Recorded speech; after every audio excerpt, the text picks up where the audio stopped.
Salut l'équipe, c'est reparti fort, très fort, aussi fort qu'un crochet de Jake Paul sur le menton de Nate Robinson. Et pendant que l'ancien Knicks mange ses repas de Noël à la paille, les vrais sportifs et la vraie compétition ont repris leurs droits. Et contrairement à Star Wars, les suites NBA sont toujours quasi réussies. La preuve en est, à peine une semaine de match et je suis déjà tout excité comme un enfant devant un sapin de Noël. Le titre de LeBron James et des Lakers, c'était hier à peine. Et pourtant, la NBA m'a énormément manqué. La faute à une intersaison qui a titillé mon imaginaire d'adolescent attardé. Kyrie Irving et Kevin Durant, enfin, ensemble, à quoi jouent James Harden, le scoreur stripteaseur de génie? Russell Westbrook perdra-t-il moins de ballons dans la conférence Est? Je suis pas sûr. Stephen Brun reviendra-t-il dans le First Day Show? Cette saison s'annonce déjà extraordinaire. Et puis dans cette période un petit peu tristounette où l'on se fait même engueuler si l'on veut fêter le nouvel an, la NBA va encore une fois sauver les meubles. Cette année, je laisse donc ma chemise Célio, bouton bleu ciel, intérieur fleur au placard. Et puis au final, entre souhaiter la bonne année à 30 personnes que je ne connais pas ou à peine et regarder 7 matchs NBA en une soirée, la question, elle est vite répondue.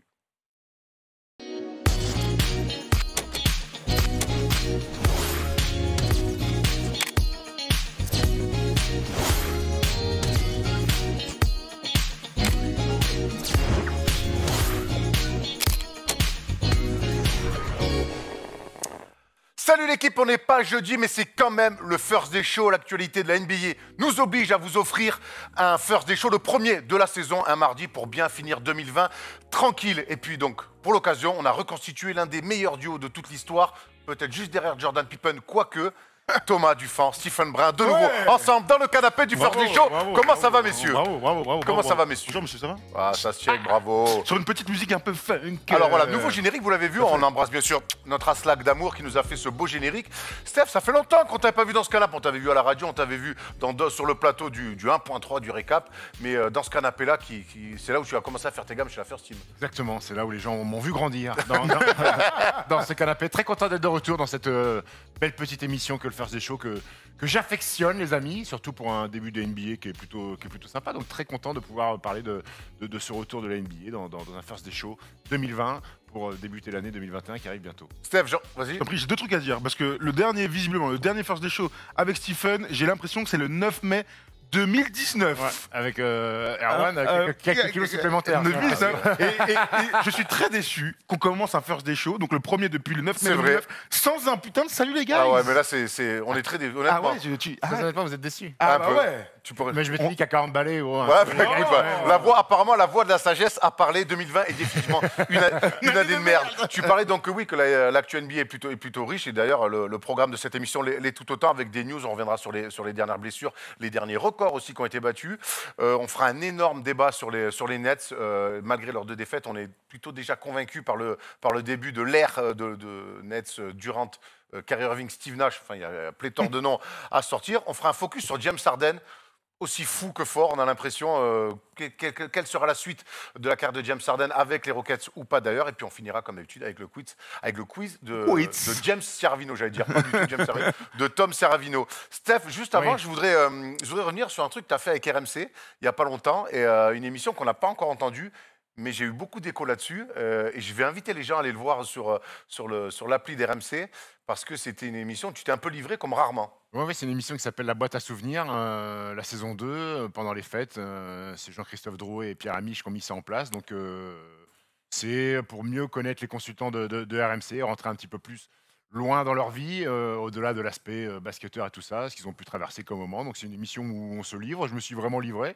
Et voilà, écoute, j'invite les gens à écouter ça. C'est en podcast encore. Donc, c'est une émission qui dure 1h20, avec des moments marrants, forcément, avec quelques punchlines. Et puis quelques un peu chialer, hein. Quelques moments tristes, émouvants. Voilà, si vous voulez en savoir plus sur ma vie et connaître autre chose que l'aspect salut les guys et les conneries que je peux raconter dans First Team, je vous invite à écouter ça. C'est une émission très sympa. Et puis, il y a du Jérôme Bretagne aussi qui l'a fait, Marie-Zévan GP. Voilà, vous pouvez pouvez écouter ça. Si vous avez 1h20 à combler, préparez une petite boîte de Kleenex pour vous essuyer les larmes, hein, la boîte de Kleenex. Non, non, non. Allez, c'est reparti. On change pas les rayures du zèbre. Hein. Allez, avant de se lancer sur le début de l'émission, Thomas, on commence très bien la saison. On voulait le faire avec Rhino Shield qui nous a donc consulté pour parler du lancement de ces coques pour le début de la saison NBA. Alors, honnêtement, moi, j'ai reçu la mienne aujourd'hui aux couleurs Comme de par hasard. Aux couleurs d'Enix, évidemment. Honnêtement, c'est des coques de très bonne qualité. Il y a toutes les franchises qui ont marqué un petit peu l'histoire de la NBA. Et pour bien commencer cette saison, si vous allez sur le site avec le code FIRSTTEAM, vous avez moins 10% et vous avez une semaine pour profiter de cette off, Tom. Tout à fait, code promo, comme vous avez l'habitude sur Instagram et autres, on vous propose ça. Alors, moi, j'ai reçu celle des Lakers, je suis très fier, mais j'avais reçu il y a quelques semaines celui des Bulls. Donc, en bon fan de Michael Jordan, je pourrais peut-être te la prêter. Mais comme on est très, très sympa avec mon ami Stephen, eh bien, tiens, toi aussi, tu as ta petite coque. Et tu peux ouvrir, d'ailleurs, pour nous montrer un peu la qualité de ce beau produit. Mais très honnêtement... Coque des Warriors. Coque des Warriors. Stephen Curry, Stephen Brun. Exactement. Et il y a absolument toutes les équipes, tu le disais, il y a des trucs de plus ou moins voyants, comme celle-ci, celle des Warriors. Regarde, hop, avec la petite caméra là-bas. C'est de très bonne qualité, tu l'as dit. Et puis, en plus, il y a plein d'autres collections. Alors ça c'est pour l'NBA, évidemment, ça nous touche. Mais pour les fans d'autres choses, type Naruto, Hunter x Hunter, Assassin's Creed ou Cosmos, voilà, vous avez Cosmos, c'est la NASA. Voilà, c'est la NASA. Donc, vous avez plein de choix sur le site. N'hésitez pas. Non, n'hésitez pas. N'hésitez pas à y aller. Toujours un plaisir de faire des OP avec toi, Steph. Donc, n'hésitez pas à aller sur le site et à découvrir toute la multitude de choix chez nos amis de Rhino Shield. Voilà. Ouais, on a fait le tour. Ouais, on a fait le tour. Mais avant de commencer, j'avais une question un peu globale. Parce que du coup, on n'a pas fait d'émission. On a fait un live avec Yann Code Jordan pour faire la première soirée de NBA. Mais avant, j'avais envie d'avoir vos premières senties sur cette première semaine de NBA avant de commencer des news, des débats et tout ça. Je voulais avoir votre premier ressenti, Erwan. Moi, j'ai l'impression qu'il y a des cartes. Il y a sérieusement des cartes qui ont été redistribuées. J'ai un peu cette impression chaque début de saison, mais là, j'ai vraiment l'impression que l'Est est devenu plus forte que la saison dernière et que l'équilibre est en train un petit peu de se... Est-Ouest est en train de se retrouver. On dirait que je fais une conférence à Yalta en plein milieu de guerre froide. Mais l'équilibre Est-Ouest, j'ai l'impression avec les Bucks qui sont forts, les Brooklyn Nets très forts, j'ai l'impression que l'Est, et voilà, c'est la première impression que j'ai, que l'Est est plus forte que ces 5-6 dernières saisons. Toi, Stephen Au niveau de jeu, les états de forme Écoute, moi, ce qui me plaît bien, c'est qu'il y a des équipes surprises. À l'Est, tu parlais des Bucks et tout ça, mais quand on regarde qui est invaincu, on a du Pacers encore qu'on attendait Orlando. Plus bas. Orlando, qui est toujours là, avec Evan Fournier, 3 victoires, 0 défaites. Les Cavs sont très surprenants. Dédé Drummond fait chantier.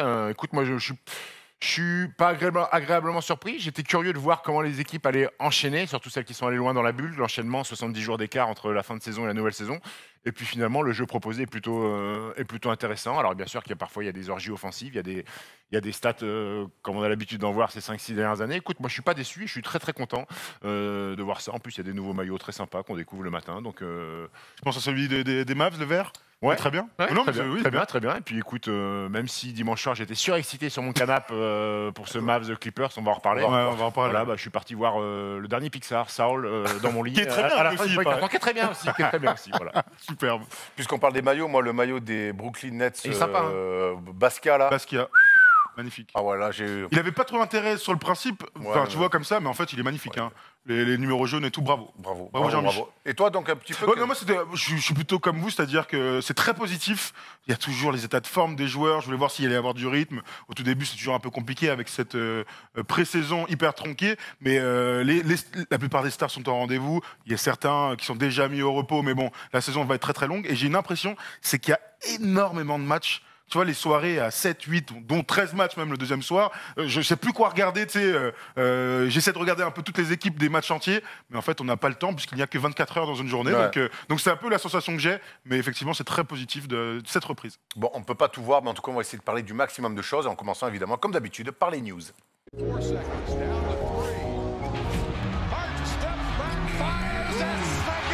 Allez, on commence avec une mauvaise nouvelle, puisque c'est passé hier soir sur le match entre les Grizzlies et les Nets. Victoire des Grizzlies 116-111 sur le parquet des Nets privé de Kevin Durant et de Kyrie Irving. On en reparlera tout à l'heure dans le débat. Mais c'est surtout la blessure de Ja Morant, Steph, qui fait parler.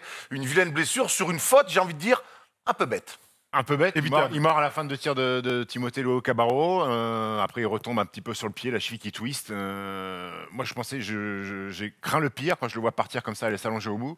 La bonne nouvelle, c'est que l'IRM n'a pas montré d'arrachement osseux ou de fracture ou de quoi que ce soit. Donc, c'est une grosse entorse.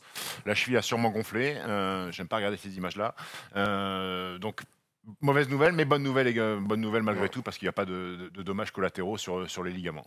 On est d'accord pour dire que c'est une faute bête. En plus, c'est à la fin des 24 et tout est pas, va pas te livrer. Ça fait vraiment rookie mistake, tu sais. Mon gars, préserve-toi plutôt, tu restes dans les pieds plutôt que de sauter un peu Mais ça bêtement. montre aussi une envie. Oui, c'est Ah, mais vrai. ça, c'est vrai. alors ça, depuis le début de saison, il a envie. Hein. Ah, oui, bah, t'as fait 44 points. Oui. Alors certes, c'était la première victoire de Memphis hier Il a soir. envie de montrer sa coupe de cheveux aussi. Aussi, mais sa sortie là en boitant, ça fait tellement match pas de NBA, tu Ouais, sais, ouais. Oui. genre comme ça. Et tout Le derrière, dimanche il matin dans le gymnase, hey, t'as pas un bloc de glace pour mettre le congélo? Tiens, mets un glaçon. Non, mais J'ai halluciné, je me dis, mais il va où comme ça la grande différence, c'est que le niveau amateur, c'est qu'il n'y a pas le cri.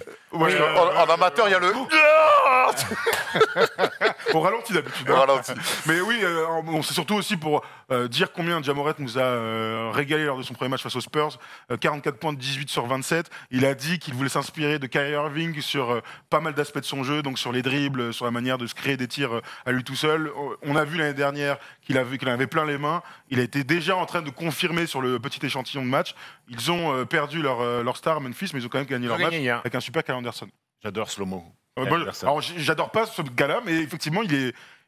Bah, non, j'aime Tu pas. sais qu'on a non, souvent non, des non, débats. C'est un mec qui va moins vite que toi, ou? Ah bah justement, c'est peut-être pour ça. Mais hier, mec, les 2 premières minutes, il lance 3 filoches. C'est au bout d'un moment. Mais tu sais, C'est les mecs, c'est un titulaire de NBA, il y a rien à dire. Mais tu Voilà. sais, ces mecs-là qui vont plus doucement que la moyenne, regarde, Nikola Jokic, il va plus doucement que les autres, et ça surprend en fait. Des fois, il fait Ouais, des appuis ouais. comme ça, Et il toujours reste, dans il le reste une contre-temps. seconde sur son pied droit, puis après il se dit, tiens, bah, je vais aller sur le gauche. Donc la défense, il dit, mais qu'est-ce qu'il fait, gros? Et donc tout le monde est un peu contrarié, puis il met des petits tirs. Il est très grand, il va au rebond, technique, il va au rebond. En ah plus. ouais. Moi, j'aime bien le joueur. Oui, Non, c'est un bon joueur. Puis il est éduqué. Et puis quand t'as un QI basket, oui, je me souviens que c'est un joueur qu'on a souvent comparé à Boris Dio au début de carrière. Exactement. Tout à fait. Exactement. On enchaîne avec une deuxième news un petit peu plus positive. Pour cela, vous inquiétez pas sur les Nets. Hein, on en parlera dans le débat, les amis. C'est Steph Curry qui devient le 3e joueur all-time à avoir mis le plus de filoches à 3 points. Steph, c'est forcément une stat qui te parle. Toi, le filocheur devant l'éternel. Et il est sur le podium avec du beau monde, hein, Tom. Ouais, Ray Allen. Ça va vite passer numéro 2. Ça va vite passer numéro 2, ça devrait passer numéro 1, effectivement. Et ce qui est complètement fou dans ces stats-là, c'est le nombre de matchs joués. Ah oui. 702 matchs pour le bon Stephen, 1050 pour Ray Allen, donc déjà qui avait explosé le record de Reggie Miller. On s'en souvient, d'ailleurs, Reggie Miller commentait le match de Ray Allen lorsqu'il était à Boston, avec sa mère dans les tribunes. Absolument, le match était arrêté. La NBA adore faire ça pour célébrer ses légendes. Mais voilà, c'est vraiment pour montrer combien Stephen Curry est dans des standards complètement fous. On verra si d'autres pourront continuer ce type de régularité. Je pense évidemment à Trae Young notamment, Buddy Hield. Il y en a plein des mecs qui envoient à 3 points. Les Warriors, justement, donc, qui fêtaient le record de Steph Curry, qui ont fêté aussi leur première victoire de manière assez surprenante. Une victoire à l'arraché sur un panier à 3 points de Damian Lee. Encore une très belle défense. Hein, quand tu es mené de -2, tu passes en dessous sur le main à main. Et Vraiment, après, on n'a pas les droits à l'image, on ne peut pas faire Après, palette. ils n'ont pas été surpris que ce soit Damien Lee. Ça reste un joueur de basket, Est-ce qu'ils étaient plus focus sur Steph Curry que Damien Oui, Lee? oui, Je vois ce que je veux dire. Je sais pas, mais sur la défense, Wendell Carter, il est 2 mètres derrière, on passe en dessous. Enfin, j'ai pas compris le choix défensif. Il n'empêche que le début de saison des Warriors est quand même très inquiétant. On voit là le bilan de 1 victoire pour 2 défaites. 29e attaque de NBA, 25e défense. Qu'est-ce qu'on pense, Steph, de ce début de saison des Warriors? Il est inquiétant. Il est inquiétant, même si ça va demander du temps pour que tout le monde puisse comprendre le basket proposé par Steve Kerr, notamment Wiggins et Kelly Oubre. Et je crois que c'est toi, tu as mis un très beau message sur Twitter sur la coupe de Curry qui va dans le corner quand il a donné le ballon. On a tous vu, c'était flagrant cette action. Normalement, il la récupère pour mettre une filoche, et là, Kelly Oubre décide de driver. Donc, il y a encore des ajustements et des automatismes à créer. Mais on avait des craintes quand on avait fait les previews, quand on avait parlé des Warriors sur une émission de radio, des craintes défensives en fait. En perdant Thomas surtout. Ouais, en perdant Klay Thompson, qui est le meilleur défenseur de cette équipe-là, avec l'absence de Draymond Green sur le début de saison, et ben on s'aperçoit qu'ils prennent l'autre partout, parce que Steph Curry, on a beau le répéter, c'est pas le plus grand défenseur. Alors il fait avec les moyens du non, bord. bien sûr. C'est pas Kata, mais C'est un mec à planquer, quoi. c'est un mec, à très haut niveau. que tu Oui. planques, que tu mets pas Bien sûr. sur le meilleur joueur adverse.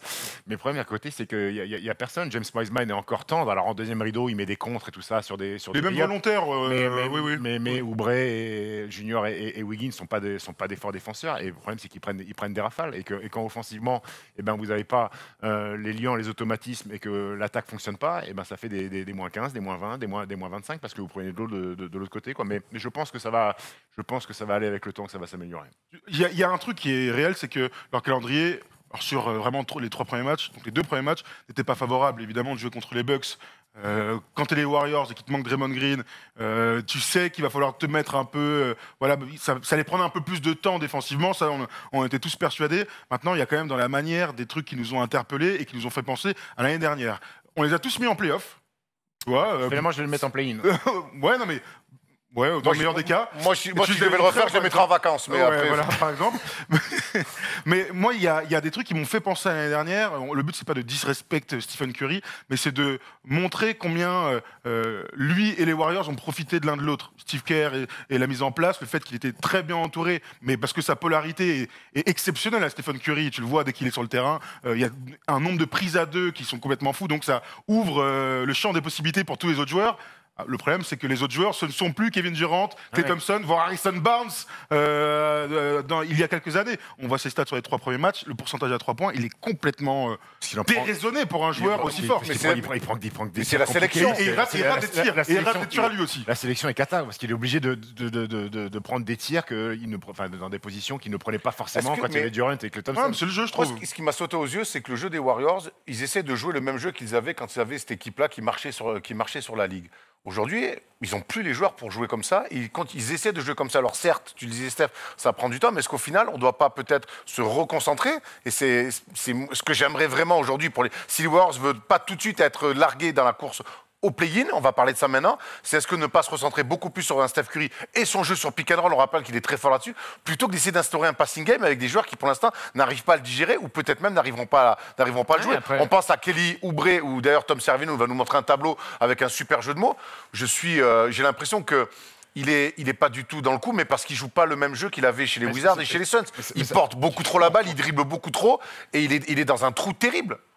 Alors que c'est un mec qui l'année dernière marqué quasiment 18 points par match. Les stats sont folles. 1 sur 33 sans dunk, c'est-à-dire qu'avec les dunks, c'est plus que 1 sur 33. Oui. C'est ça. Mais en fait, dès que c'est pas un dunk, il a 1 sur 33. Ouais, mais Steve Kerr, je pense, essaye au quotidien de les faire rentrer dans le moule et de leur apprendre la philosophie. Tu sais, c'est compliqué quand pendant tant d'années, tu as joué un jeu qui est totalement différent et que tu arrives dans une philosophie d'équipe et dans une franchise qui a un style de jeu.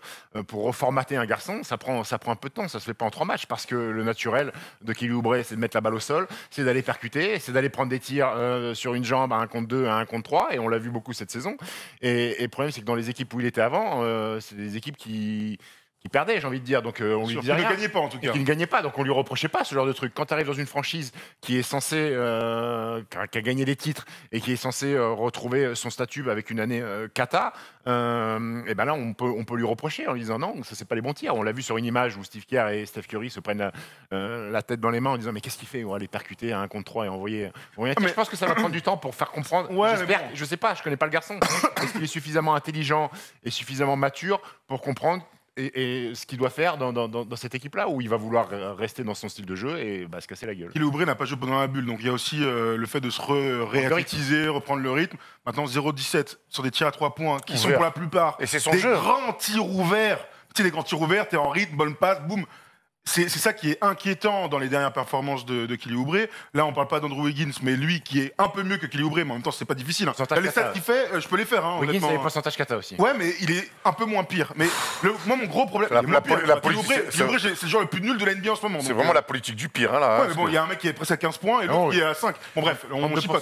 Moi, non, mais je t'ai pas dit qu'il était fantastique, je t'ai dit qu'il est un peu moins pire. Maintenant, moi, il y a quand même des trucs, et c'est ce que je disais tout à l'heure, quand on regardait le match contre les Nets, on a vu les Warriors de l'année dernière. Alors effectivement, c'est parce que Draymond Green n'est pas là, c'est l'aboyeur, et on va voir une déclate de Draymond Green. Ouais, mais attends, je suis pas sûr que Draymond Green fasse passer cette équipe-là. Ouais, je suis d'accord avec toi, mais moi ce qui me pose problème, c'est que défensivement, moi on m'a dit qu'il Oubre c'est un bon défenseur, Wiggins il va s'y mettre, machin, ils sont honteux, ils ont pris 125 points, 138 points, et dans leur victoire 128 points. S'ils veulent jouer tout leur match à plus de 125, eh ben ils font pas les play-in. Voilà, c'est aussi simple que ça. Et de l'autre côté, tu as des mecs qui, dans un système de jeu où moi je pense qu'il est obsolète, ce système de jeu-là, tant que t'as pas Klay Thompson qui est pas revenu, eh bien, les gars ne s'y retrouvent pas. Pour moi, Steph Curry, il doit forcer comme James Harden. Est-ce qu'il en est capable? C'est un autre débat, mais en tout cas, tu dois penser à jouer comme ça. Je vais prendre la déclat peut-être. Non, je voulais prendre la déclat, mais juste avant, il y avait sur le tableau d'Andrew Wiggins, si tu peux le remettre, le titre était intéressant. C'est finalement, et c'est une bonne question, c'est est-ce qu'Andrew Wiggins, alors c'est pas une première option, on l'a vu avec Minnesota, est-ce que c'est même une deuxième option? Ça devrait l'être. Ça devrait l'être. Ça devrait l'être. Ouais, mais est-ce que ça l'est? C'est un garçon qui à Minnesota quand même a pas fait ces chiffres-là. Ça fait que 3 matchs, c'est ça le truc. Voilà, c'est difficile de tirer des conclusions après un début de saison comme ça. Là aussi, lui, il découvre une nouvelle équipe. Les chiffres font saigner du nez quand même. Oui, les chiffres, les pourcentages sont catastrophiques. Et puis même dans le jeu, je l'ai vu faire des choses. Où tu vas, enlève tes œillères, regarde, lis un peu les situations. Partir dans le mur. Mais je pense qu'il peut être une deuxième option, clairement. On reviendra ici dans 2-3 mois à refaire un bilan. Moi, je pense que cette stat va augmenter. Là, les 2 premiers matchs, c'était vraiment le pire. Tu joues contre les Nets qui étaient comme des fous furieux. D'ailleurs, tu te fais exploser par les Bucks comme l'année dernière contre Casey. Et tu as cette sensation que l'équipe, collectivement, elle a baissé les bras direct. Très tôt. Ça nous a surpris d'ailleurs dans le premier match. On fait, mais attends. Ça, c'est une équipe qui a l'ADN des champions. Après, j'ai vu Steph Curry rigoler sur le banc avec Ils s'en battent les couilles. Ils s'en battent les couilles. Et donc, on va sur la déclaration incroyable de Draymond Green. Il y en a eu 2 notamment. On va les prendre. N'hésite pas à les envoyer. Donc, nous avons toutes les excuses du monde, mais la réalité, c'est que tout le monde s'en bat les couilles. Il a dit ça en conférence de presse. Les autres équipes, elles sont pas là pour leur dire ah ouais, mais les Warriors, ils sont pas bien, ils ont pas ci, ils ont pas ça. Je sais pas s'il dit tout le monde, les autres, plutôt les mecs dans l'équipe, non? Moi, je pense aux autres. Pour toutes les autres équipes. Je pensais à nous. Je pensais en fait, on a des excuses, mais les équipes qu'on affronte, elles sont pas les couilles en fait. C'est pas leur problème. Là-dessus, il a pas tort. Il y a une autre déclat de Draymond Green. La chose la plus intéressante avec James Wiseman sur les 2 premiers matchs, c'est qu'il n'a pas la moindre idée de ce qu'il fait. Alors, et ça, honnêtement. On rajoute, et ce qui est bien, c'est qu'il va devoir apprendre les basiques. Voilà. C'est important, le truc. On savait qu'il allait manquer un petit peu de. Je la prends positivement, ce truc-là. En disant, le mec, il arrive, il se pose pas de questions, il a pas peur. Alors, moi, c'est ce que vous dis. On va voir les stats de James Wiseman. Moi, je le trouve, c'est peut-être le seul point positif de ce début de saison des Warriors, c'est que je vois quelqu'un qui, pour le coup, lui, ne baisse pas les bras, veut faire des choses. Alors oui, avec ses qualités et ses défauts, parce que des fois, c'est un petit peu bruyant, mais au moins, lui, il baisse jamais la tête. Il joue jusqu'à la fin, même en moins de 30.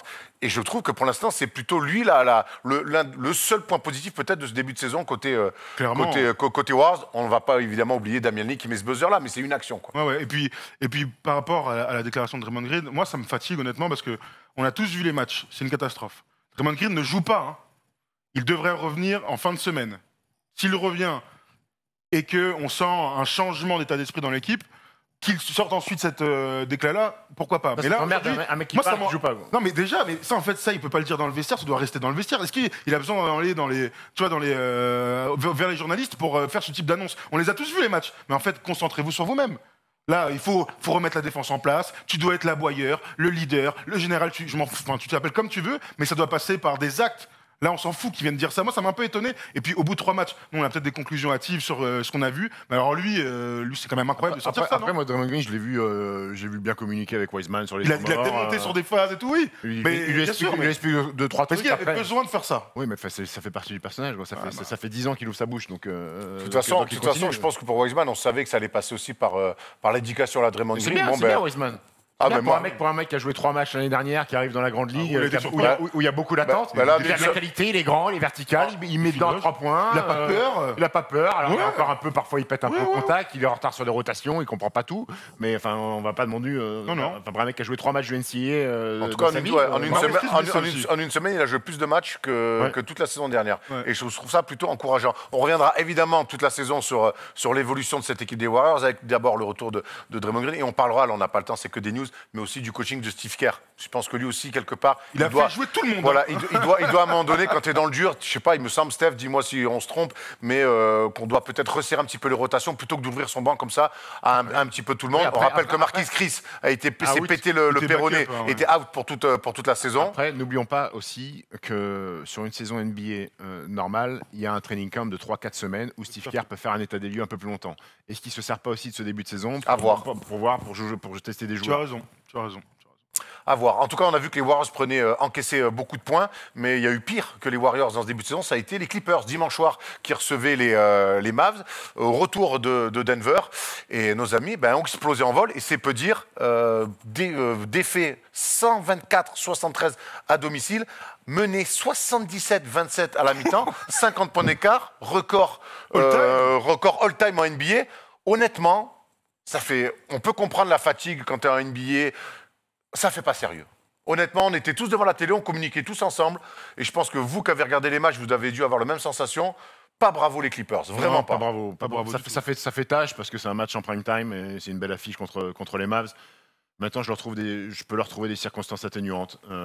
Et Paul George a plus ou moins expliqué qu'après le début de saison, ils avaient fait relâche un petit peu, ils avaient eu un day off pour passer Noël en famille. Je pense qu'ils n'avaient pas trop la tête à ça. Ce match-là, voilà, ils ont fait une croix dessus. Maintenant, l'écart est un petit peu gros. Tu peux faire une croix sur un match et prendre 20, 25.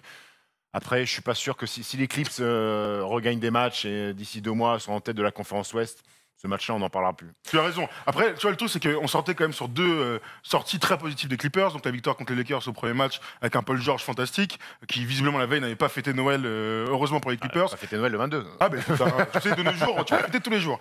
C'est quand il y a eu 8 divorces dans ta famille, tu commences Noël le 22, mais bon. C'est clair. Ils avaient gagné contre les Nuggets le 26, samedi dernier. Avec un Donc, bon Nico. Avec un très bon Nico, même un très très bon Nico avec de l'adresse et tout, très complet. Donc en fait, tu étais quand même dans une spirale positive que Kawhi Leonard ne jouait pas. Et Paul George, en fait, dès les premiers ballons, on se dit, mais qu'est-ce que tu fais, Polo? Vas-y, fais jouer un peu tes gars et tout. Il a pris tous les tirs avec une réussite digne de Kelly Oubre. Donc, à un moment donné, c'est aussi ça, c'est que il n'y avait rien en défense, rien dans l'énergie, ta star n'y était pas. Oui, bon, en même temps, il y a 50 points d'écart, donc forcément, il n'y a rien qui va. Mais l'impression visuelle a été terrible. Et Luka, en face, qui était en trottinant, je sais pas si vous avez la même truc. Ouais, il est venu jouer son match tranquille. Comme souvent, en trottinant. Ouais, pas faux. Mais du coup, il a dominé en trottinant. Les Clippers. Donc tu as raison, c'est peut-être qu'on l'oubliera très rapidement, mais si ça se passe pas très bien, on pourra la ressortir. Après tu avais une équipe qui avait bien lancé son début de saison et qui avait pris ce match un peu en dilettante. Et en face, tu avais une équipe qui était Fanny, qui était sur la route pour le troisième match et qui avait la dalle aussi. Et la différence d'intensité entre une équipe qui joue, qui n'a pas envie de jouer, et une éque qui est à fond, qui va absolument remporter la défaite, c'est pas le problème. La défaite, c'est la manière. Et on sait que dans le sport co et au basket notamment, la manière, elle compte.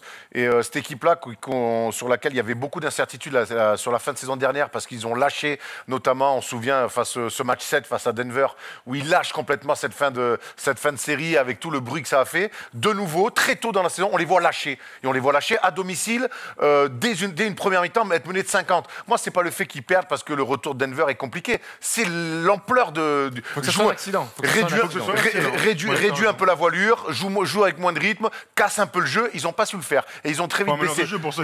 Ils ont très vite baissé les bras. Moi, c'est en ça que ça m'inquiète plus que la défaite en soi. C'est plus la manière. Et des fois, la manière peut marquer beaucoup plus que ce qu'on imagine. Vous avez déjà joué un match où il y avait 50 points à la mi-temps, vous? Moi, j'ai vu des écarts. Frère, moi j'ai fait 45 ou 50 en premier pas à la mi-temps. Je me souviens que Le Mans à Dijon, l'Eval avait pris une saucée terrible en une mi-temps. Il y a 2 ans là. Il y a 2 ans. Il n'y avait pas 50 points d'écart. Et moi qui ai fait une saison entière avec les Espoirs de Brest, donc débranlé, je peux te dire que j'en ai pris, j'ai jamais pris 50 à la mi-temps. 50 points à la mi-temps, c'est énorme. Perdre 50 points, bon. Finir à 51, ça te parle ça? Oui, finir à ça. Non, je ne suis pas en plus. Tu sais très bien que je suis pas trop 51. On finit avec la disparition d'une légende des Boston Celtics, une légende même de la NBA.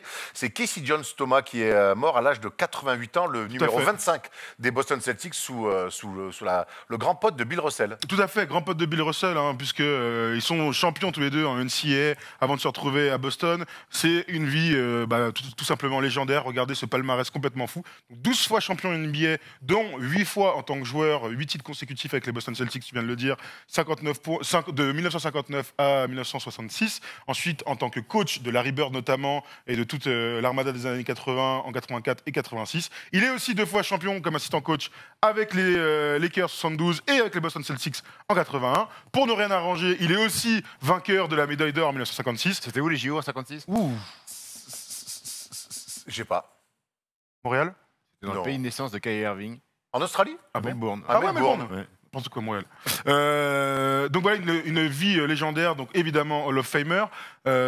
C'était un meneur de jeu, plutôt défenseur. En plus, c'est marrant, on en a parlé dans le live avec Yann. On parlait de Sam Jones et de Casey Jones, les joueurs qui avaient gagné 4 titres ou plus. Mais il a la particularité de... Pas un gros scoreur. Pas un gros score, défenseur, mais il avait la particularité donc d'être champion Il joue à NCAA, Boston. champion olympique et champion NBA. Qui sont les autres? Ginobili. Bah non, champion NCAA, Ah non, sûrement champion pas. NCAA. Je vous laisse réfléchir 2 minutes, après je vous le dirai. Mais Je regarde répète. pas. Alors, champion Jordan. NCAA, Michael Jordan. Michael Champion Jordan. NCAA, champion olympique Et et champion champion NBA. Si vous l'avez, vous jouez avec nous. Ils sont, alors, il y en a beaucoup. ils sont 6, je crois. Je vais retrouver ça. Ils Magic sont Johnson. 6. Magic Johnson, Sam c'est Perkins. bon. Sam Perkins, il est champion olympique.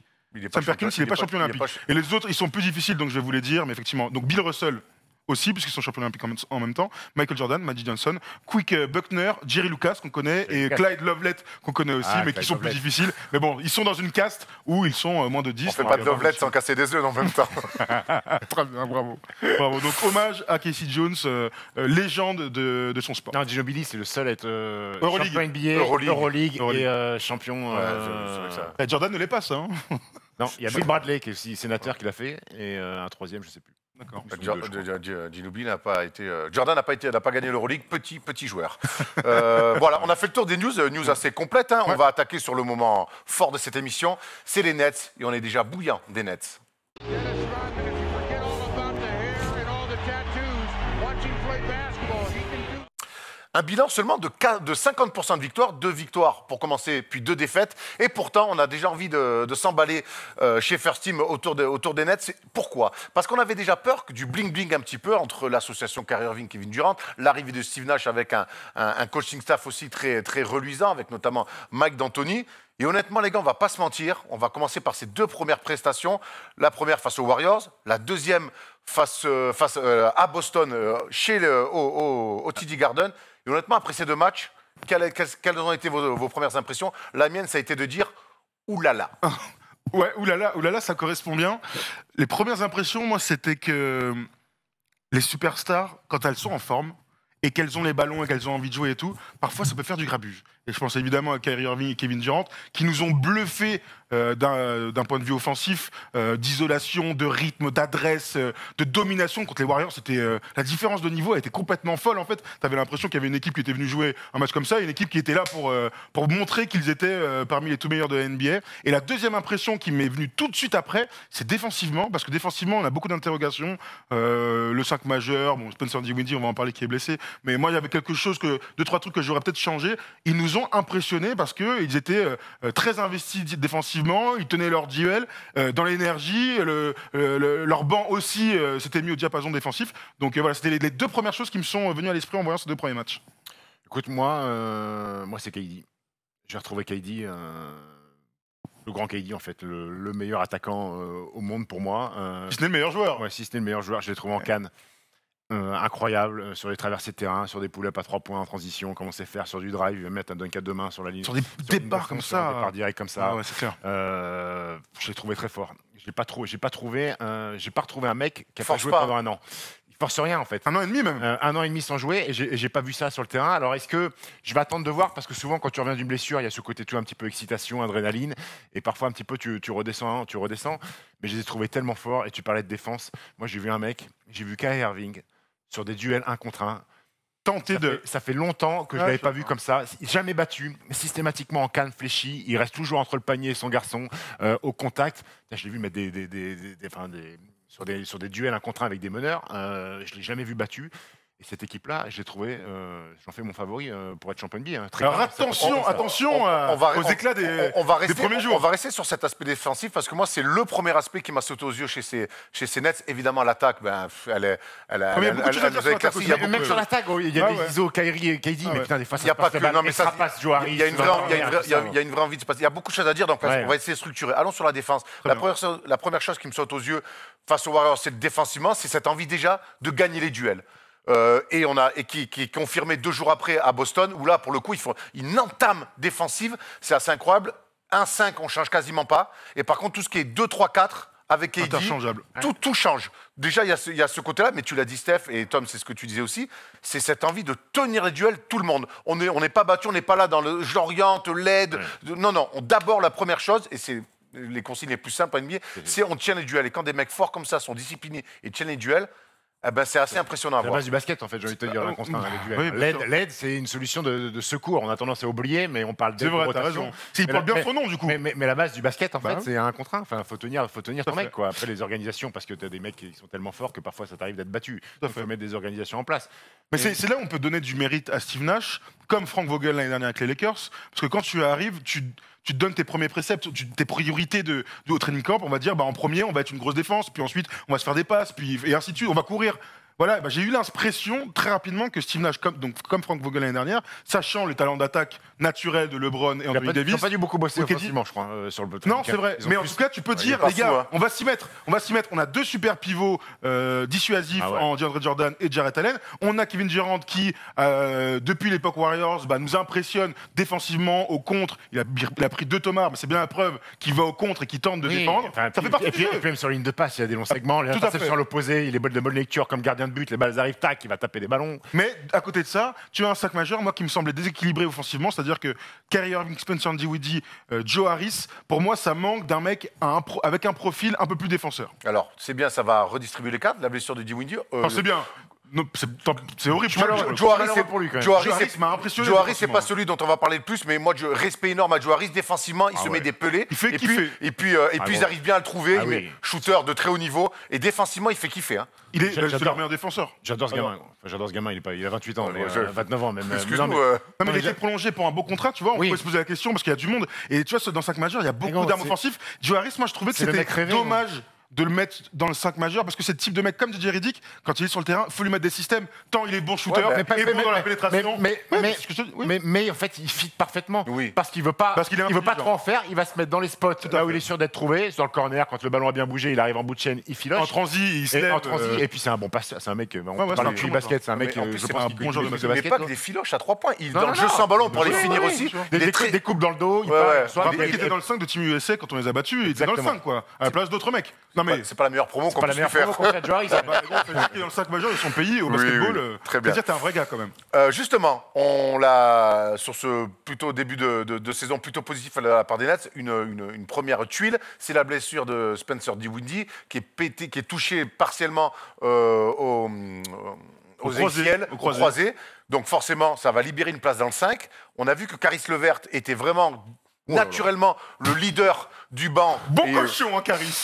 Bon, tripoteur de ballon. ouais, mais on le savait. Ah, ouais. Mais là- Non, mais on je le sais pas, savait, il mais est- là, avec Kyrie Irving et Kevin Durant, fait trois on grands le trouve talents, encore quoi. presque plus fort. Qu'est-ce Ce qui qu'il a- est smooth, gros. Il est parce que- magnifique. Alors, dis-moi, la question que j'ai envie de poser, le spot de Spencer Dinwiddie, qu'est-ce qu'on en fait on met le meilleur joueur du banc qui est Caris LeVert, on le met dans le 5, ou alors on va sur la théorie de Thomas et on va chercher plutôt un profil à la Chamette, à la Tayshaun Prince ou à la Timothée Luo-Cabarrot qui a une vraie carte à jouer parce que lui aussi C'est réussit un super début de saison. C'est Torin, c'est pas Tayshaun Prince. Teron Prince, c'est pareil.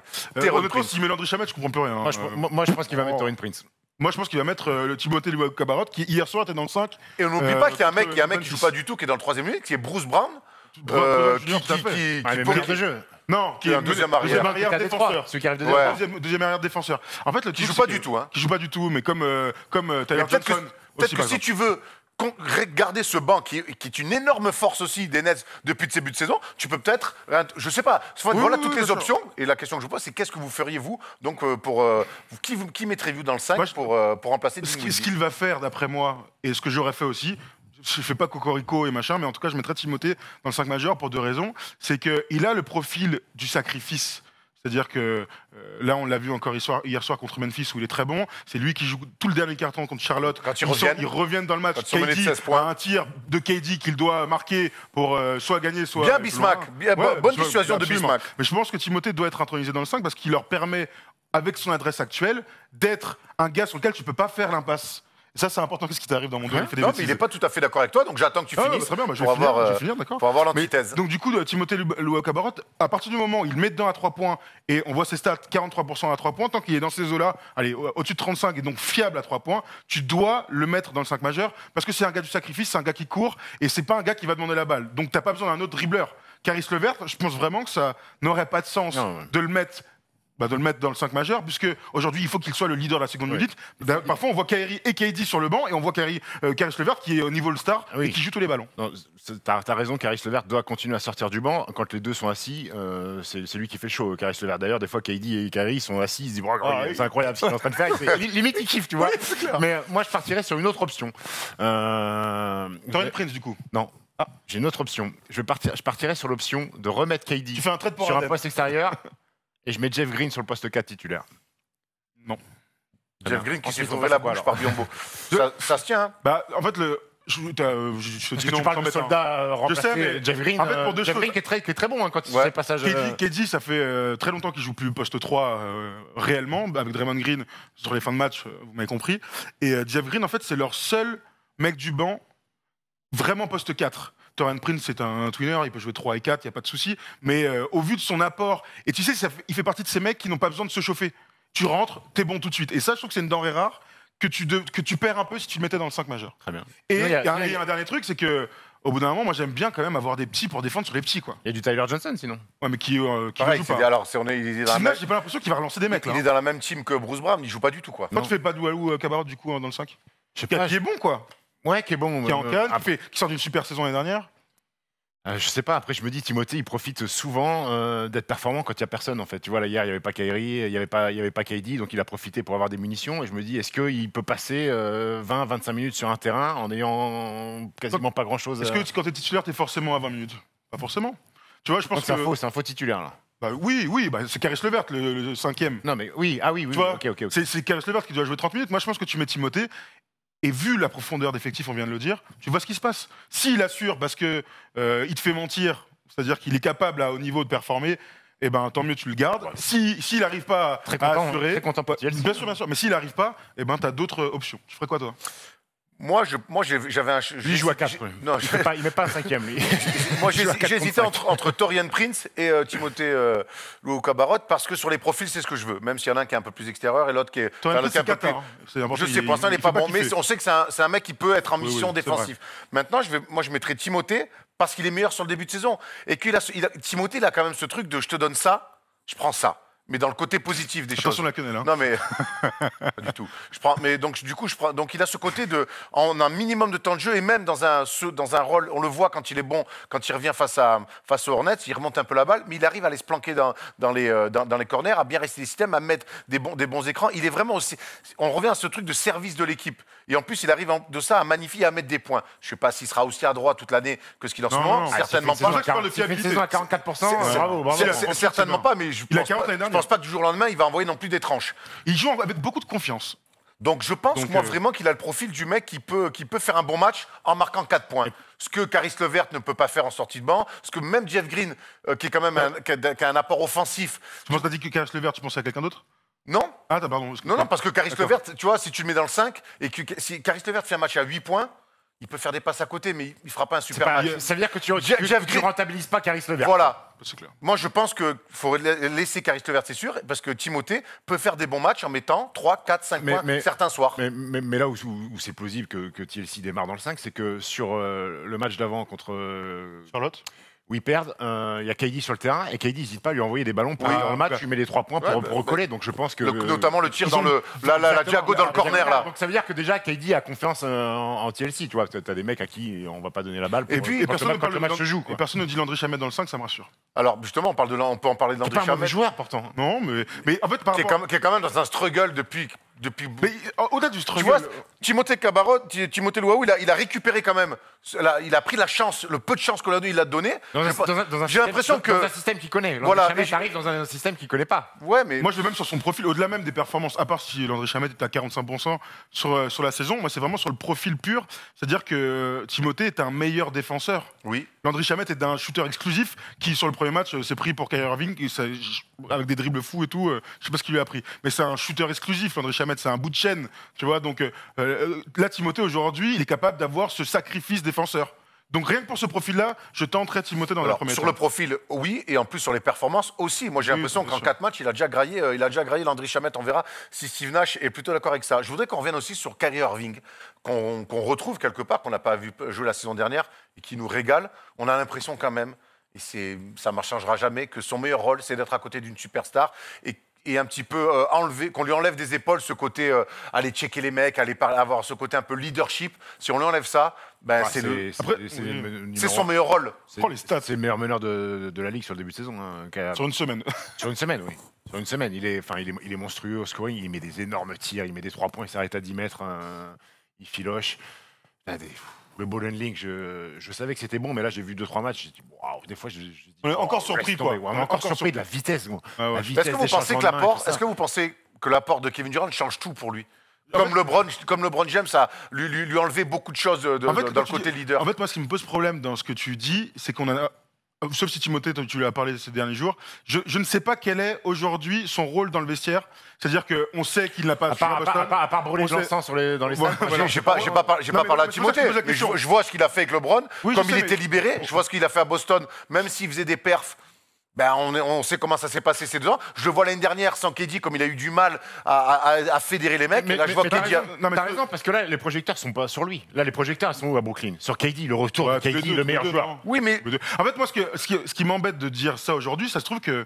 Parce que moi, plus que son rôle de leader, je sens Kyrie Irving hyper focus. Ah ouais. Tu le vois dans ses entames de match, dans les moments un peu chauds et tout, son visage, il n'est pas dans. Il n'y a pas un moment où il se dit, vas-y, je focus. chill 5 minutes. Il Parce est que- concentré. Et ça, je sais pas si c'est l'apport de KD, peut-être. Je sais pas si c'est l'apport de Steve Nash. Nash, Je sais peut-être. pas si c'est lui, naturellement, qui en a marre. En fait, là, les dernières saisons, elles sont tellement frustrantes de pas jouer les playoffs à cause de blessures, de voir son équipe là ou Boston avec. Enfin, tu vois, ça doit être très frustrant pour un joueur aussi fort. Je sais pas si lui, il est revenu avec de meilleures intentions. Ou si son environnement fait qu'il est aussi Peut-être bon. un- peut-être C'est pour un- ça que je dis qu'on va un peu Il y a un vite sur petit le mélange rôle de- il y a un petit mélange de tout ça. C'est- quand c'est- même. c'est- Ouais, peut-être, il y a certainement un mélange de tout ça. Il n'empêche que le meilleur Kyrie qu'on avait vu, c'était avec LeBron. Et que là, sur cet échantillon de 2 matchs qu'il a joué, 3 matchs, on retrouve un Kyrie. Ouais, mais c'est trop peu, ça, je veux dire. Tu vois, le Bah, leadership, finalement, C'est sur, trop peu. Après, on connaît ses qualités non plus. C'est pas un mec qu'on découvre.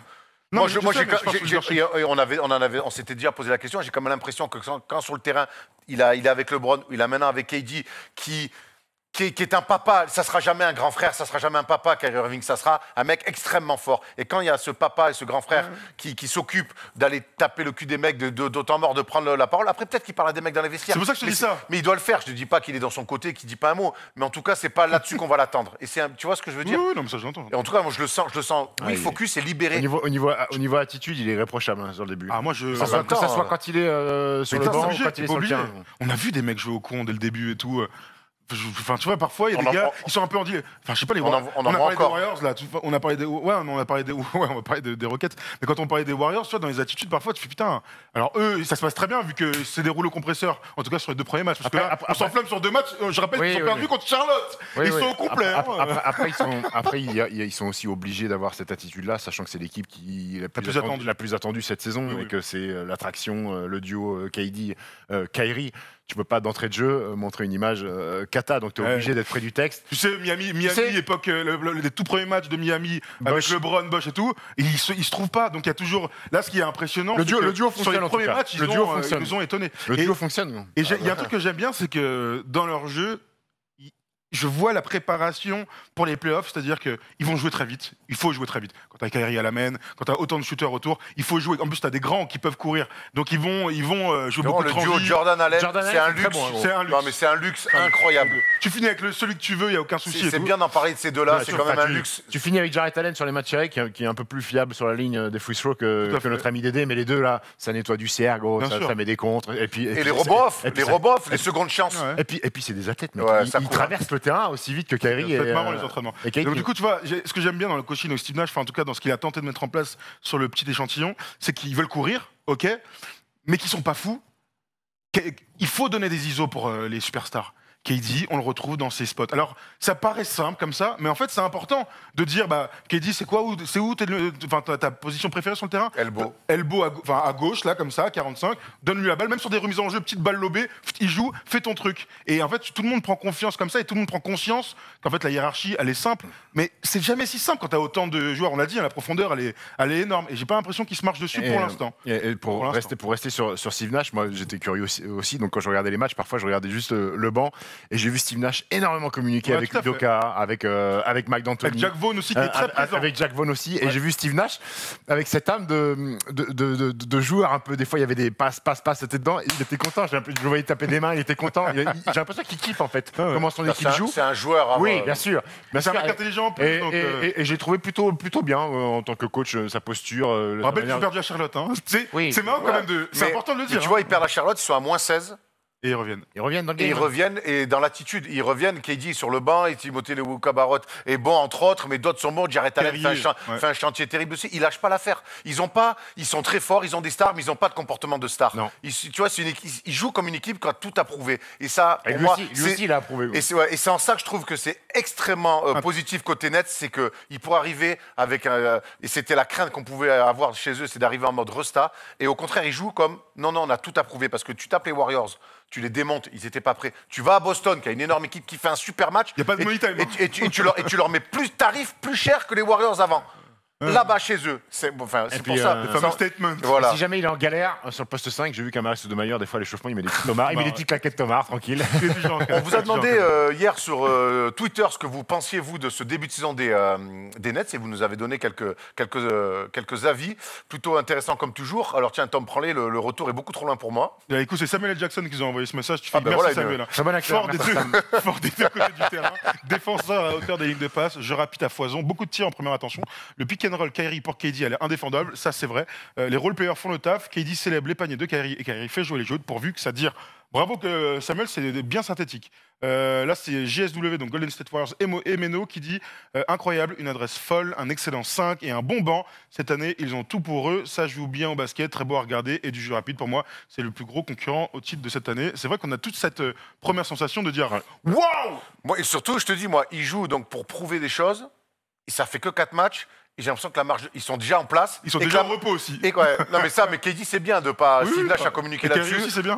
Kyrie, C'est dommage, non Kyrie s'était fait en day-to-day. Donc apparemment. Oui, mais on l'a su un quart d'heure avant. Ouais, le match. il devait avoir une petite douleur quelque part. Il dit on prend pas Est-ce que j'aime, moi, il y a un truc que j'aime On fait beaucoup. jouer aussi. Chris Chioza. Ah, bah, Ah, il a mis 14. Il avait il 14. s'appelle mon petit loukoum japonais. Chris Gyoza, parce que Gyoza forcément. Mais Pas les boubous non, mais je l'aime, c'est mon petit loukoum, je l'aime. Je te jure, il y a T'as envie de lui faire une des câlins, vibe avec lui. T'as envie de lui faire des Ouais, câlins je sais pas, il est petit, il est énergique, il fait des petits kicks. Je sais pas, c'est les mecs, ils sont toujours prêts à jouer. Moi, il me fait penser à. Je sais pas, avec son nom, ça me fait plus italien que japonais, mais. Un petit verre Gyoza. Non, Gyoza. Ah oui, moi, je vois plutôt un truc un peu. Gyoza, tu te rends, on adore ça avec Polo. D'accord, très bien. Moi Bah aussi, oui, j'aime mais- beaucoup. Mais... Un petit Chioza, c'est des raviolis. C'est des petits raviolis avec Gyoza. Lui s'appelle Chioza. D'ailleurs, en anglais, il disait Chioza. En tout cas, on parlait de la profondeur de banc. Pareil, c'est un mec qui n'a pas mis un pied sur le terrain sur les 3 premiers Joué, matchs. hein. On l'a mis titulaire, certes, ils perdent, mais il met 14 pions. Donc la profondeur, on en revient. Bravo, des Nets Chris. est assez Il est pas importante. titulaire hier. Hein, pas titulaire. Non, il n'est pas titulaire, je dis qu'il joue. Ah oui, non, dis- Non, tu l'as dit, Pas on l'a titulaire, mis mais- titulaire, tu l'as dit. Ouais, Ah oui, bon, il pardon. joue, il est Oui, backup de pardon. Caris Levert. Il met 14. En tout cas, cette équipe, moi, elle est déjà bien en place. Steph, tu l'as dit, toi, tu les vois clairement un des favoris pour être champion.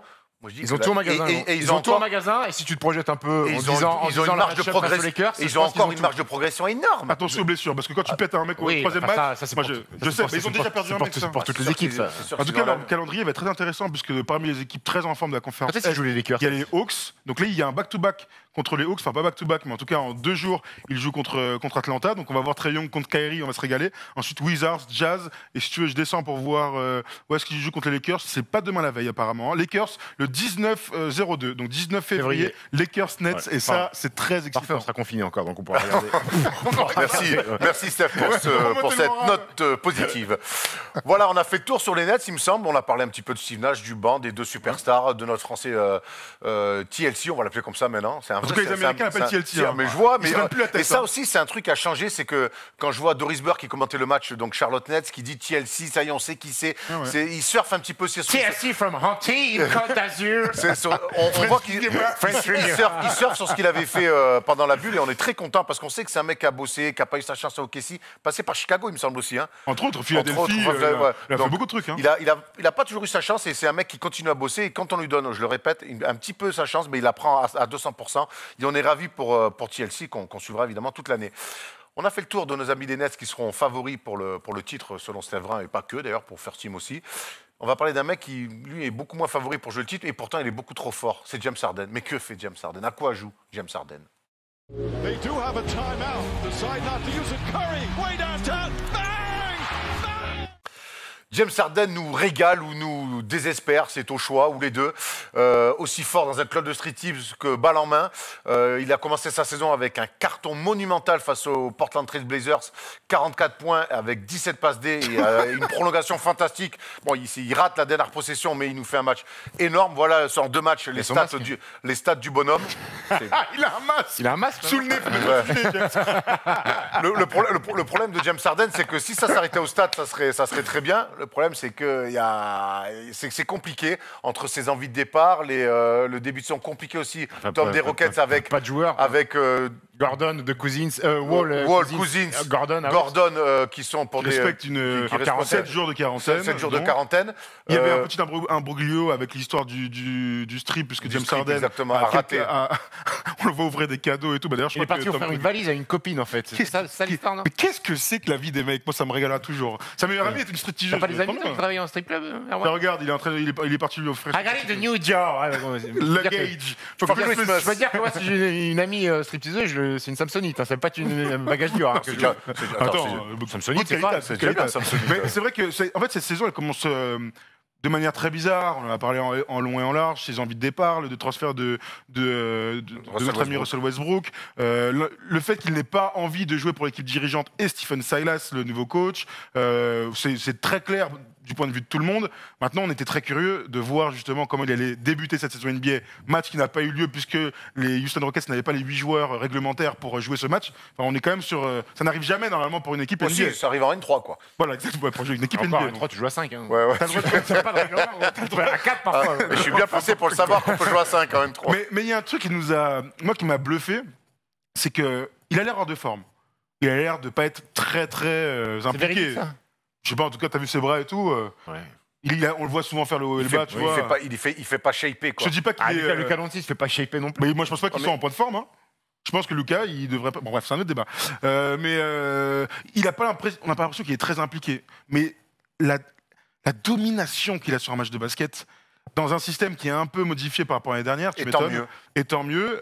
D'ailleurs, James Harden a dit qu'il était très content d'avoir un mec de plus de 2m10.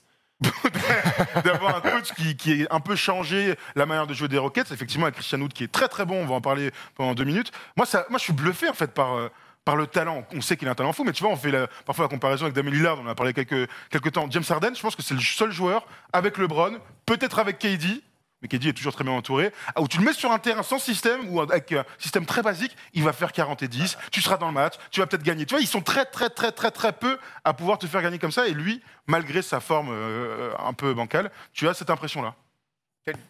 Oui, après, c'est pas une surprise que tu le jettes dans l'arène et qu'il va faire des stats. Moi, je suis désolé. Moi, je suis désolé. Je veux pas banaliser l'extraordinaire. Hein. Quand je le vois débouler le match contre Portland avec toutes les affaires qu'il y a eu, les transferts, je veux partir. Tu pensais qu'il allait faire quoi? Ah, mais pas 44-17, gros. Avec la prolongation, le match, les tirs de Mahmoud. Il n'y a pas de joueurs. Non, mais attends, Steph. Il n'y a pas de John Wall, il n'y a pas de Cousins, il n'y a pas Gordon. T'as pas vu le match de Steph Curry de la veille? Parce que Steph Curry, on pourrait dire la même chose. Mais c'est pas le même joueur. C'est des superstars du basketball qui dribblent. Non, mais moi, sans aller comparer, après, il aurait pu faire 30 et 10, perdre de 15, et on aurait dit, bon, mais il a fait le taf. Là, il fait plus que le taf. Et en plus, je l'ai trouvé concerné quand il perd à la fin le ballon. Il perd, je le sens agacé. Je l'ai trouvé très impliqué dans le jeu. Il a impliqué notamment Christian Wood. Je trouve que les formes de jeu où il joue de manière un petit peu plus directe, qu'il arrête de faire dribbler. Et je trouve qu'on se passe un petit peu plus la balle. J'ai trouvé que ça lui rend beaucoup plus service par rapport à ce qu'il faisait les 2 dernières saisons. Moi, et en fait, je le regarde, James Harden, et je me dis, mais attends, qu'est-ce qu'il est en train de faire? Parce qu'il ne gagnera jamais avec un comportement comme il a ces derniers temps, mais par contre, il peut jouer 10 ans en démolissant toutes les défenses NBA. Mais c'est le cas. Maintenant, c'est un garçon qui ne veut plus jouer dans une franchise. Sauf que là, pour le moment, ils n'ont pas trouvé de point de chute. Moi, jamais de la vie, j'ai pensé un instant qu'il allait se pointer et qu'il n'avait rien à foutre. Enfin, je sais pas, c'est un mec qui aime le basket. C'est un mec qui aime le basket. C'est un mec qui fait pas 25 et 8. C'est quand même un mec qui a certaines. Mais c'est les stats de la saison dernière. C'est James Harden. Alors, il a 5 kilos de trop, j'en sais rien. Mais ça reste un putain d'attaquant.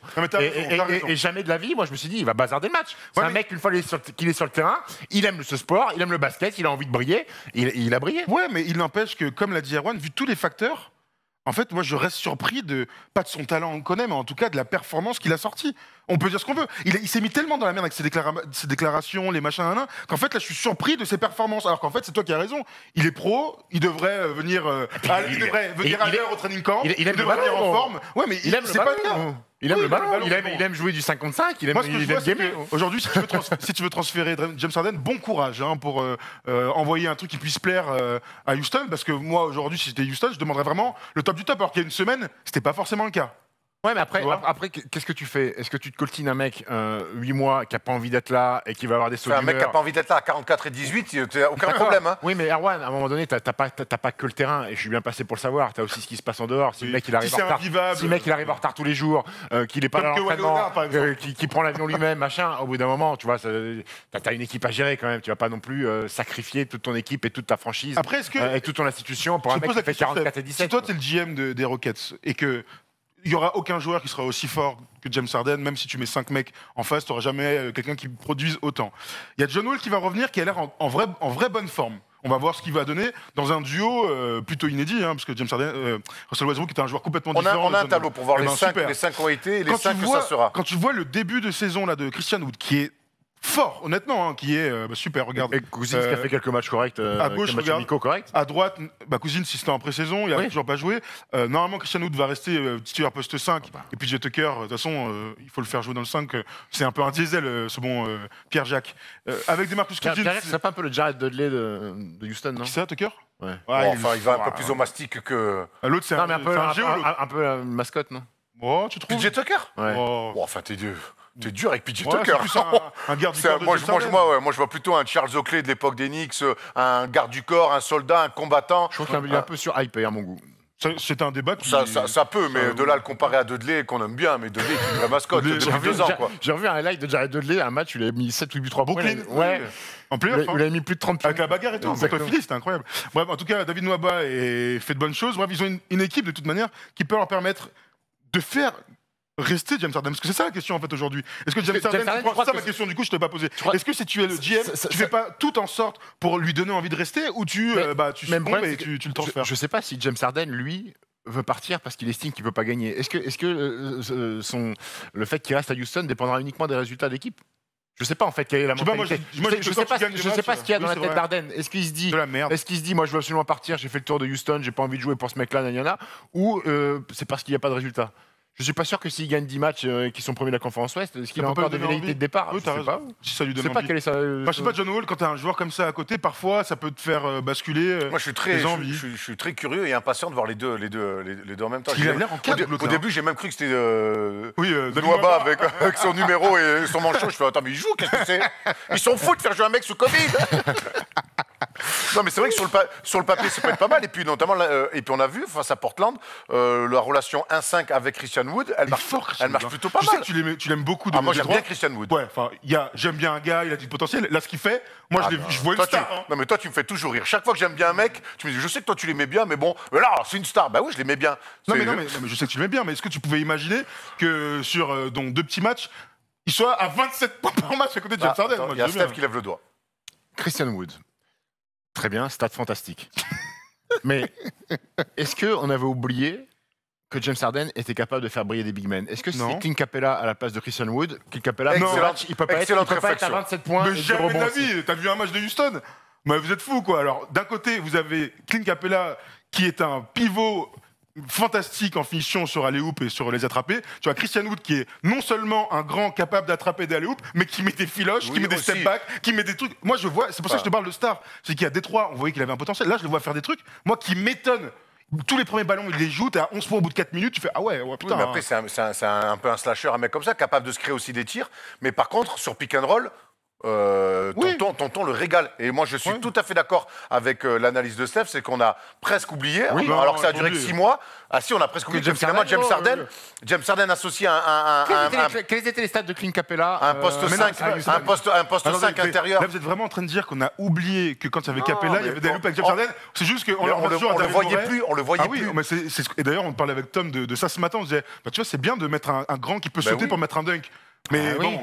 Moi, en fait, ce que je dis sur Christian Wood, c'est qu'il est 10 fois plus fort offensivement que Capella. Mais Ah j'avais oui, pris un Capella. ah oui, oui. Mais là, Capella, moi, je veux pas qu'on compare 17 Capella. points, 13 rebonds, saison Mais t'es pas en train de me dire 2018-2019. qu'on parlait même de lui au All-Star Game et tout, mais c'est pas la question. C'est que Christian Wood, Non, mais tout gros, ça pour il te fait dire 10 fois que plus tu de mets un mec, pick and pop. que tu mets un mec de Gros jeu. 2-12 avec du jump, avec James Harden, forcément que les stats vont, Ouais, mais ça, vont être énormes. ça, En fait, c'est ça que je suis en train ça, de ils dire. le font 5 il a pas non fois dans le plus. match, ça fait 10 points. Oui, mais Moi, la je te pa- parle du reste. Oui, clac, tac. non, mais la Je parle panoplie, tout Christian ça. Wood Il est est évidemment il est bien. un peu plus Non, beaucoup plus. global que Capella. J'ai vu Beaucoup, Glit, beaucoup. pour de fait, je l'ai vu avec la Suisse, frérot. Même DJ Benga avec la Belgique, il était plus fort, gros, je te le dis. Glit, C'est vrai c'est vrai qu'avec la Suisse, il se faisait des face-up à 30 Ah ans. ouais. Enfin, Oh putain, si, moi, ouais, ça. je crois qu'il va plus vouloir nous parler dans les, il va plus vouloir nous parler dans les vestiaires. Il a joué hier avec Atlanta. Oui, 20 minutes, je crois. Elle était bien. Allez voir les images, il fait des face-up comme des petites jabs. à cette tête. Bah, c'est pas ses qualités, on connaît ses Ouais, qualités. après, elles sont bien. alors Capella avec la Suisse, oh, il a le droit de faire comme moi quand je jouais en Suisse, je faisais des escaliers du milieu de terrain, on me disait rien quoi. Contrairement à Christian Wood, Ok. All-Star, donc. On salue bien sûr Stéphane Echer, hein, et toute la Suisse. C'est les soldes bientôt pour Stéphane Echer. Allez, vas-y. Ouais, bravo. Ah bravo. ouais, oui, oui. Ok, voilà, en tout cas, la question. Honnêtement, quand je vois ça, j'ai envie que finalement, tu vois, avec tout ce qu'on a dit, on en avait débattu dans la radio, dans les émissions radio, moi j'ai envie que James Harden reste à Houston et qu'il refasse de Houston une nouvelle équipe avec une nouvelle philosophie. Je te dis, moi, ces systèmes de jeu un petit peu plus directs, un petit peu plus simples, où ça se passe la balle, il trouve pas mal de shooters autour. Moi, j'ai envie que finalement, j'ai envie qu'il reste à Houston et qu'il remette Houston vraiment sur la carte et quelque part, qu'il redore un petit peu son blason. Ça te met dans la mousse pour ton prono, tu m'en fous. l'as mis à Philadelphie sûr. J'ai toujours pas compris pourquoi t'avais dit ça. J'avais envie, mais. Je peux raconter une petite histoire sur Houston. Allez, vas-y. Vas-y, t'as pas fini, vas-y. Non, mais en tout cas, voilà, je m'en fous, je vais fous des pronos. Tout ce que je dis, c'est que. Est-ce qu'il est pas en train de Il est tout trop. gâcher? Voilà, moi, c'est ma ça, question. c'est que j'ai pas envie qu'il gâche tout. Il est beaucoup trop fort, mais par contre, il sera jamais assez fort avec le mode de vie qu'il a pour gagner un titre. Et ces mecs-là, quelque part, à un moment donné, ils doivent avoir une chance de gagner un titre, de jouer au moins une finale. Ah, il l'a fait avec hein. OKC, il était très jeune. Maintenant, avec un autre profil, un autre statut, j'aimerais. C'est des mecs qui un jour doivent se retrouver à avoir la chance de pouvoir gagner un titre. Et c'est vrai que il est tellement fort que ça me ferait chier qu'il se gâche comme ça. C'est Voilà. peut-être pour ça qu'il veut partir aussi. Pour avoir la chance. Sûrement, ouais. Et en fait, je vais raconter une petite histoire. Pendant le premier confinement, donc j'étais chez moi et en fait j'ai scouté beaucoup de joueurs pour mon ami Germain Castano qui coach à Orléans et j'ai regardé beaucoup de joueurs et j'ai scouté le championnat australien. Et j'ai passé 2 jours à regarder 200 vidéos de Jason Tate, ce joueur des Rockets qui s'est embrouillé avec James Harden. Gaucher, poste 3-4, il est joué en Belgique. Un mutant de ouf. Hier, il a mis un tomahawk Il avait- sur main gauche là, sur ouais. Jokic, incroyable. Et il a même, surprenant, il a un petit tir. Il a un petit tir, de gaucher. Ah ouais. Et en Australie, il joue avec Casper Ware, qui était le meneur De Lasvel. et il jouait avec Andrew Bogut, et c'était le meilleur joueur de l'équipe en Australie. Voilà, c'était juste mon petit, mais ma c'est petite anecdote sur Jason Tate, qui est un joueur qu'on a découvert en Belgique. Et c'est lui qui a pris le ballon Oui. de Plein fer de plein fer de James Harden. C'était son highlight du début de saison avant le dunk. Mais pas bon à prendre à la bagarre. Ouais, il est Jason balèze. Tate. Bah, regarde. Biceps saillant. Est-ce qu'il te fait un peu penser à Lou Dort? J'ai une question. d'OKC Oui, bah, Oh, non, de Charleville-Mézières. Lou Dort. d'un mec non, costaud, défenseur, physique, avec un shoot qui demande une progression ou est-ce que Slasher. tu es plus fort peut-être. Ouais, un petit peu. Pose la question. Un petit peu. Mais je pense qu'il va faire son petit bonhomme de chemin, Ouais. Jason Tate. Donc il aurait pu signer à Orléans. Non, Germain est intéressé après quand il Il a vu les tarots, il a vu Quand il a vu la les tarots, cointe il- il a vu la cointe arriver, il a dit bon, on part en courant sans payer. Et j'en avais parlé à Pascal Donadieu aussi qui m'avait dit ah, toi aussi on a les mêmes goûts sur les joueurs mais bon on a des goûts un peu de luxe. Même goût avec les joueurs, sauf quand il faut jouer l'Euroleague. Je vous invite à écouter la boîte à questions sur la Voilà, la très boîte à bien. souvenirs. La boîte à souvenirs, la boîte à questions, c'est pas pareil. Bon, on a fait le tour sur James Harden là aussi, et puis voilà, on a fait le tour d'ailleurs sur l'émission. Je me suis bien, c'était un plaisir de vous retrouver, Tu peux pas messieurs. une demi-heure de plus là. Il y a le quiz, je ne sais pas si ça va durer une demi-heure, mais en tout cas, on ne se dit pas tout de suite, on finit avec le quiz. Et Tom Cialavino, à ne pas confondre avec Gyoza. Chris Quirosa. Balance le quiz. It's Lillard. He got the shot off. Allez, fini l'échauffement, place au quiz. Bon, là, on avait dit qu'on changeait pour cette année. C'est vrai? Ouais. Bah, on est encore en 2020, ça tombe bien. Pas mal. Donc dans 5 jours, La première de 2021, je vais arrêter c'est l'échauffement. C'est quoi? meilleur que ça. on va travailler ensemble. Ouais, c'est vrai que je suis meilleur que ça. Bon, allez, pour finir cette grosse émission, je vous ai préparé 3 petits jeux, ça va aller vite. On va commencer avec le jeu du CV. Polo va vous envoyer des fiches Wikipédia, c'est simple. Il y a 3 joueurs à trouver avec leur parcours sportif. On va commencer par le premier. Tu peux y aller, Polo. Il a mis là-bas. Oh putain. Oh, vache. Oh la vache. C'est ce mercenaire. Xavier Gravelaine. Lui, il a une valise Dior, lui. Hein. C'est des gars qui jouent encore, hein, Ah. pour la plupart. Non, les 3 en fait. Attends. Donc là, cette année, il est aux Bulls. D'ailleurs, il a joué un peu. Il était à Bulls Brooklyn, aux Clippers, aux Grizzlies. Gareth Temple. Gareth Temple, Ah ouais, bravo. Exact. Jamais venu. Un point pour Thomas, on peut enchaîner avec le deuxième. Il sera moins de bouddhiste plus tard, Temple.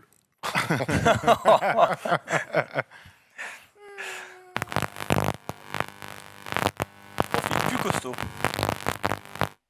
Drafté par Phoenix en 2008. Portland, 11 points de moyenne. Myers Leonard? Non. Attends, qui c'est ça? Un gars C'est qui ça. était quand même avec les Bucks La saison dernière. dans la bulle, hein.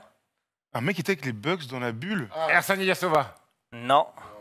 Attends, un mec qui était avec les Bucks C'est pas Marvin Williams, non. Brooke Lopez. Jack Lemmon. Non, Robin Lopez. Robin Lopez, bravo. Non. Mais oui. Ah, Kata. Allez, le dernier, Polo. Robin. Alors. Dallas, c'est mon équipe. Minnesota Timberwolves. Hein Il est à Dallas cette année. Il a joué un peu, il a eu quelques minutes. Un mec de... James Johnson. James Johnson, bravo. Ah, Miami, putain, 4 ans. Ouais, Johnson. Allez, 2 points pour Thomas, 1 pour Erwan. On enchaîne avec, vous aimez bien, le J'ai déjà. Ouais, J'ai vas-y. déjà. J'ai fait- déjà, donc ça va être plusieurs phrases. Vous avez le droit qu'à une réponse, messieurs. Hein. Ah, une réponse.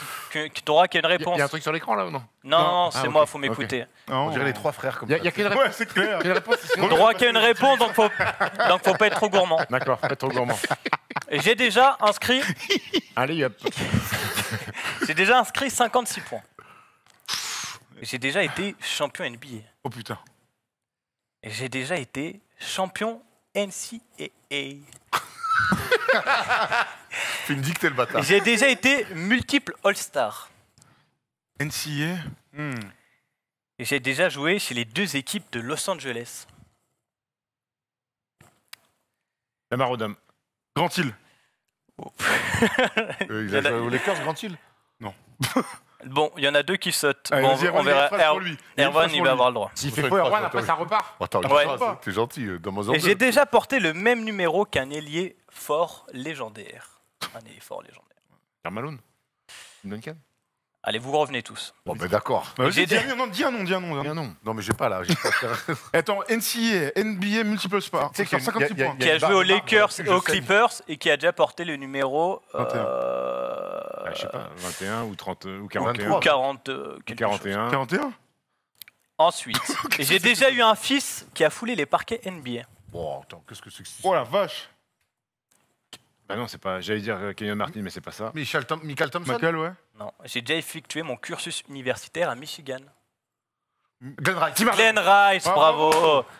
Clippers Lakers, bah oui. Et le dernier, 56 c'était points. j'ai été drafté par Miami. Glenn Ouais, Wright. Et il bravo, portait le 41. 41, Ouais, effectivement. Glenn Comme Rice, Dirk. Glenn Rice et Del Curry, ça faisait un beau petit plat. Gros. Il manquait Joseph Chicken. C'était bien.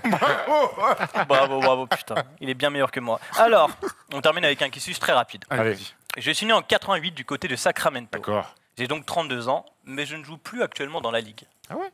Ouais, j'ai été coupé. Il joue ailleurs. Actuellement, du moins. Je fais ma fac du côté des Golden Bears de Californie. En Californie. De 2006 à 2008. Avant de me présenter à la draft la même année. Je suis drafté à la 21e position par les Nets, où j'inscrirai 7,4 points lors de ma saison rookie. Finalement, je ne reste qu'une année avant de partir du côté du Magic pour 3 saisons. C'est là-bas que j'éclorerai. Atteignant C'est qui ça? 16 points de moyenne en 2011-2012. À Orlando. À Orlando, en 2011-2012. Je suis échangé du côté des Pelicans de New Orleans. Who the fuck is that? Oh, est-ce que c'était les Pelicans à l'époque? Je ne sais plus. En 2012-2013. Putain. 16 points de moyenne, à mon arrivée. Attends, hein. qui c'est celui-là? Puis presque 20 en 2013-2014. Toujours Pelicans? Pelicans Hornets. Ouais, on est à Charlotte en tout cas, quoi. À New Orleans. Attends. J'enchante la NBA de mon shoot extérieur. Mais les blessures me rattrapent souvent. Trop souvent. Ray Anderson. Ryan Anderson, et oui, puisque je pars à Houston en 2016, puis aux Suns, puis au Heat avant de revenir à Houston en 2019 et d'être pas sa coupé. Bravo Thomas, Merci. première victoire de l'année. Ah ouais, non, ça dernière fait kiffer, d'ailleurs. hein. Dernière. Et première en même temps. Toi, t'as pas eu un point, toi. T'as bien fait de venir, gros. On a vu Dixon Tate, je suis passé par au stand. C'est ce que c'est, Fanny, hein. Non mais Persim c'est des beaufs. Oui. Oh là. Excuse-nous, donc C'est le PMU ici. on va finir sur une citation de Baudelaire, comme ça tout le monde sera content. J'ai jamais lu Baudelaire. Jamais vu, c'est un cinéaste. Hein. Non. Jamais vu ces films, je suis pas fan. Ah, je lis Prout, moi. Bon, Marcel. Marcel Foot, incroyable. bon, allez, on va aller prendre un Ricard, évidemment, sans eau, hein, parce que là, on peut plus, les masques sont tombés. Bah oui, il est 11h. Hein, faut y aller. Bon, les gars, on s'est régalé. Merci pour tout. Quiz pour le Tom. On se retrouve début 2021 pour un nouveau First Day Show. Et puis, on va suivre cette nouvelle saison NBA. On est content. C'est la cinquième saison First Team. Tout à fait. Incroyable, ça, le temps passe très Et vite. Allez, on en profite pour souhaiter une belle année. Oui, meilleure année, comme dirait l'autre. allez-y. Meilleur vœu. Non mais c'est vrai. Jean, allez-y. Ben, meilleur vœu pour 2021. On espère qu'on pourra peut-être vous accueillir certains et qu'on aura le droit du public, qu'on aura le droit de faire les événements, d'aller vous voir, de boire un canon tous ensemble et de se croiser autour d'un match NBA. Tout à fait. Exactement. Allez, terminer bon boudin, comme on dit à Marseille. Je sais pas si vous dites ça, du bon boudin à Marseille, voilà. On se retrouve en 2021, voilà. Allez, on vous embrasse, ciao. Horrible fin. Même la mort de Marion Cotillard était mieux sur la fin. Allez, ciao. Bon boudin. Elle est morte pendant Cotillard. Dans Batman. En plus, il précise.